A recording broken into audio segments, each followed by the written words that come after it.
My parents never realized I was standing behind them at our grand family dinner. She's too foolish to notice we only keep her around for her money. So I let them think that, until it was too late for them to fix it.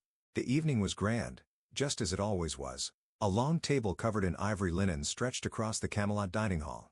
Crystal glasses sparkled under the glow of the chandeliers, and the air smelled of aged wine and roasted duck. Laughter echoed across the room. Their laughter. My parents, my aunts, my uncles, everyone I had believed was my family. They all sat there, wine glasses in hand, plates filled with food I had unknowingly paid for. I had stepped away from the table to take a phone call. When I returned, I paused behind the heavy velvet curtains, overhearing a conversation that shattered me. She's too stupid to notice we only keep her around for her money. My father's voice rang out, dripping with arrogance. The room erupted in laughter. My mother sighed dramatically, taking another sip of wine. Honestly, I thought she would have caught on by now. But, no. Our little idiot just keeps paying for everything. Happy to be included. A few of my cousins snickered. Pathetic, one of my uncles added. She actually thinks she belongs here. I couldn't breathe. The warmth of the evening vanished, replaced by a creeping cold that spread through my chest. I clutched the curtain's edge, my nails digging into the fabric as their words drilled into my skull. I had worked so hard. I built a business from the ground up. I thought they were finally proud of me. Instead, I was just their personal ATM. They didn't love me. They didn't even respect me. They were using me. I could have stormed in, confronted them, screamed at them. But as my pulse pounded in my ears, I forced myself to breathe. I swallowed the fire in my throat and let my face go blank. If they thought I was stupid, if they truly believed I was blind to their manipulation, then I would let them think that because they had just made the biggest mistake of their lives. I forced a smile and stepped back into the dining hall. "Everything okay?" My mother asked sweetly, like she hadn't just stabbed me in the heart. I nodded, keeping my expression neutral. "Just a business call." My father gave an approving nod. "Good girl. You should always be working. That's why you're successful." I clenched my jaw. "You mean that's why you're successful?" I sat down, letting them continue their act. The conversation shifted to vacations, expensive watches, stock market trends, things they had never worked for but indulged in because of me. I had funded their lifestyle, thinking I was proving my worth to them. Not anymore. I smiled to myself, a plan already forming. Let them enjoy their luxuries while they could, because soon it would all be ripped away. The next morning, I made the first move. I called my financial advisor, Jacob. "I want to remove all family members from shared accounts." Immediately, Jacob hesitated. "Ma'am, are you sure?" "That includes all of them," I said sharply. "Freeze all the cards except mine. If they try to use them, decline the transactions." By afternoon, my father called me, furious. "What the hell is going on?" He barked. My card was declined at the golf club. I feigned confusion. "Really? That's strange." He cursed under his breath. "Fix it now." I didn't. Instead, I watched as their illusion of wealth began to crumble. A week later, I attended a high-profile charity gala, one that my family had only gained access to because of me. They arrived in their designer wear, oblivious to the fact that tonight, their world would collapse. When it was my turn to speak, I walked to the stage, my heart pounding. I took a deep breath and smiled at the audience. "It's an honor to be here tonight, and I want to thank those who supported me, not because they wanted something from me, but because they believed in me." The room quieted. My parents shifted uncomfortably in their seats. I turned, my eyes locking onto my father. "Unfortunately, I've also learned that some people only love you when you're useful to them." A ripple of whispers spread through the crowd. "So, as of today, I am cutting all financial ties with those who took advantage of my success." Gasps. Murmurs. I saw my mother grip the tablecloth, her knuckles white. It was done. The morning after the gala, my phone was flooded with missed calls and unread messages, all from my parents. I didn't answer. Instead, I took a long sip of my coffee and watched as the chaos unfolded. By noon, my mother's name flashed on my screen again. This time, I picked up. "Hello." I answered, my voice calm, indifferent. "How dare you?" she screeched. "Do you have any idea what you've done? The bank froze our accounts. Our cards are getting declined. We can't even get into our country club." I swirled my coffee, leaning back in my chair. "Oh, that's strange," I said, my tone eerily similar to hers from the night at the dinner table. My father's voice boomed in the background. "Fix this. Now." I almost laughed at the entitlement dripping from his voice. I had funded their entire lifestyle, yet they still spoke to me like a child, like I owed them something. I tapped my fingers against the table. "I don't think I will," I said finally. Silence. Then, my mother's voice dropped to a sickly sweet tone. "Darling, I think there's been a misunderstanding. Why don't we sit down? And I heard everything. I cut in. My voice was calm, but cold. Another silence, but this time it was heavy. What? She whispered. I was standing behind you at the family dinner, I said, letting my words sink in. I heard you all. Every single word. My mother sucked in a breath. My father muttered something under his breath. Then, he cleared his throat. Look, sweetheart. You're overreacting. We were joking. Joking? That was their excuse? I let out a dry laugh. Joking? That's funny because you didn't sound like you were joking when you called me an idiot and said I was only useful for my money. No, honey. I hung up. Let them stew in their panic because this was only the beginning of their downfall. By the end of the day, their world was unraveling. Their luxury cars? Repossessed. Their lavish country club membership? Revoked. The mansion they flaunted for years? They received a final warning from the bank. Without my money paying their mortgage, they would lose it within weeks. And the best part? Their so-called friends, the ones who had flocked to them when they were dripping in money, vanished. I watched as their once pristine lives turned into a nightmare of desperate phone calls and ignored voicemails. It was poetic. They had spent years looking down on me, laughing at me behind my back. Now, the entire world was laughing at them. I didn't think things could get worse for them. But then, the media caught on. After my announcement at the gala, whispers spread across the upper-class circles that my parents had been living off my success. The whispers turned into rumors. And the rumors turned into headlines. Self-made entrepreneur cuts ties with family after years of financial abuse. Billionaire heiress exposes her own parents. They only kept her around for her money. My parents had spent their whole lives trying to climb the social ladder. Now, they were the laughingstock of high society.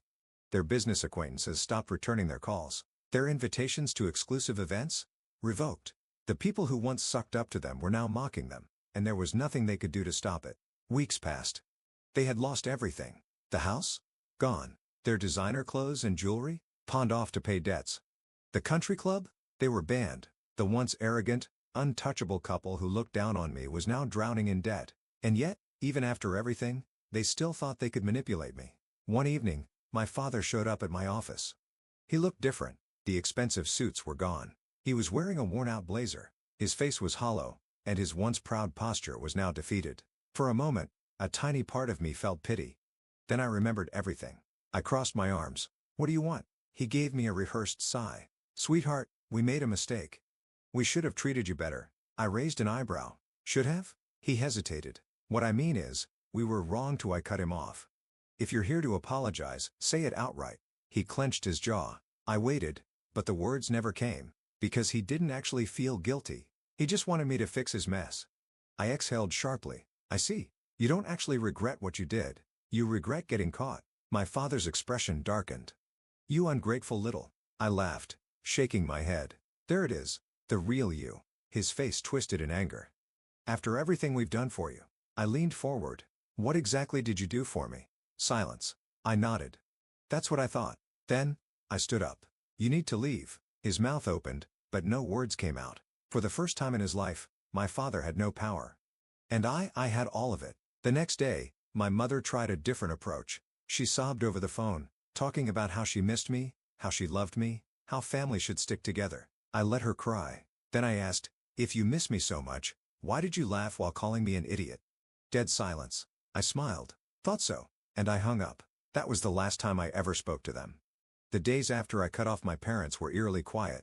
No more texts. No more entitled demands. No more fake warmth from a mother who had only ever seen me as a means to an end. For the first time in my life, I wasn't waiting for their approval. I wasn't begging for their validation. I was free. Yet, as I sat in my penthouse overlooking the city skyline, watching the lights flicker below, I couldn't shake the feeling that this silence was temporary. People like my parents, they never gave up without a fight. And I knew. The storm was coming. It started with a letter, delivered to my office in a gold-trimmed envelope, one of the last relics of their former arrogance. I recognized my father's elegant, looping handwriting. For a moment, I debated tossing it directly into the shredder. But, curiosity won. I unfolded the thick paper and read the words that reeked of desperation. My dearest daughter, we may have had our misunderstandings, but family is family. You have made your point and we respect that. However, this cannot continue. People are talking. We are being humiliated. If you do not fix this, you will regret it. Let's be reasonable. Let's discuss this like adults. Come home. Your loving father. I let out a bitter laugh. Regret it? They still thought they had leverage over me. Still thought they could scare me into coming back. They didn't understand. The old me was gone. So I took the letter, crumpled it in my fist, and dropped it into the trash. Let them suffer. I owed them nothing. 2 weeks passed, and that's when the public meltdown began. I was scrolling through my phone when I saw it. A viral video of my father, red-faced, ranting and trembling with rage, outside a country club. She's ungrateful. After everything we did for her, a child should respect their parents. We raised her. We made her who she is. And now she's punishing us? We're her family. People in the background whispered, watching his spectacle. Even the reporters looked uncomfortable. Then my mother stepped forward, her crocodile tears shimmering under the camera lights. We only ever wanted the best for her, she sobbed. And she abandoned us. What kind of daughter does that? I stared at my phone, a slow rage bubbling in my chest. This was their final trick. Playing the victims, turning the world against me. But they underestimated one thing. The truth was on my side. That same night I made my move. I sat at my desk, opened my laptop, and began to type.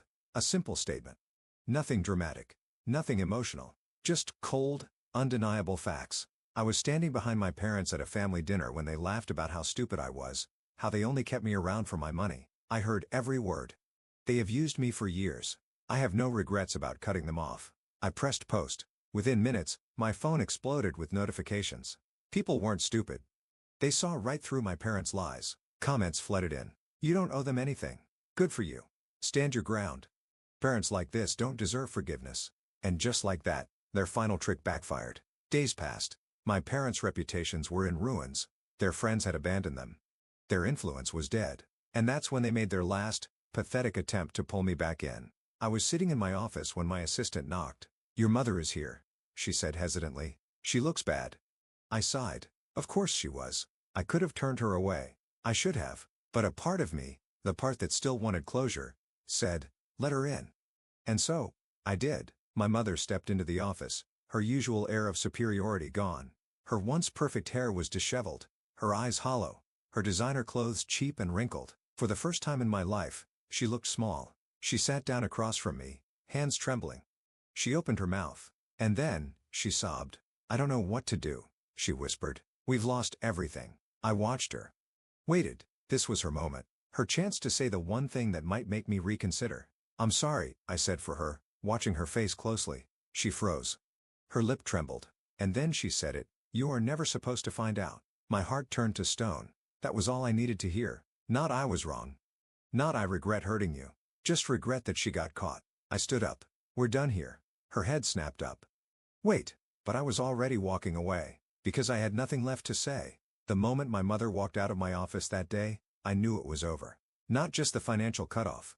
Not just the public humiliation. The emotional cutoff. For years, I had fought so hard to earn their love, to be seen as something more than just a bank account with a beating heart. I had told myself over and over that if I just proved my worth, they would change. But in that moment, watching my mother's desperate, hollow gaze, I realized something life-changing. They were never capable of change. Because people who see you as a resource don't suddenly grow a conscience when that resource is gone. And for the first time in my life, I was completely free. I didn't need to destroy them. They had already destroyed themselves. With no money, no status, and no connections, my parents' lives spiraled further into ruin. My father, once a man who sneered at people who worked lowly jobs, was forced to take a manager position at a cheap used car dealership. My mother, who once bragged about her luxurious shopping sprees, was now selling cheap knockoff jewelry online, desperately trying to maintain some sense of status. And my siblings? The ones who laughed at me that night at the family dinner? They turned on each other the moment the money dried up. I heard from distant relatives that my brother had moved in with a friend, and my sister was working retail. The house, the massive mansion that they had once mocked me for not fitting into? Gone. They had spent years living on my dime, thinking it would never run out. And now, they were learning just how cold the world could be when you had no one left to manipulate. A year passed. One peaceful, glorious year. My business had grown exponentially. I was thriving in ways I had never imagined. And then, one day, out of nowhere, I received a letter. Not from my parents. From my brother. It was short. Pathetic, really. I know we messed up. I know we hurt you. But we're family. Mom and Dad are struggling. We all are. If there's any part of you that still cares, help us, please. I stared at the words, my heart stone cold. They had nothing left. And now, when they had no more options, when the world had turned its back on them, They finally wanted to act like a real family? No, that ship had sailed. I folded the letter neatly, placed it back in the envelope, and tossed it into the fire. Because I knew the truth. They didn't want me. They wanted what I could give them, and I was done giving. Years passed. I built a life they never could have imagined. My company became one of the most successful in the industry. I had real friends, real love, real happiness. And my parents? They faded into irrelevance. The last time I heard about them, they were living in a tiny run-down apartment in a city they used to look down on. No power. No influence. No wealth. No status. And most importantly, no me. They had spent their entire lives belittling me, using me, draining me dry. And, in the end, they needed me more than I ever needed them. And that was the most satisfying revenge of all. Because I didn't have to destroy them. I just had to walk away, and they destroyed themselves. Game over.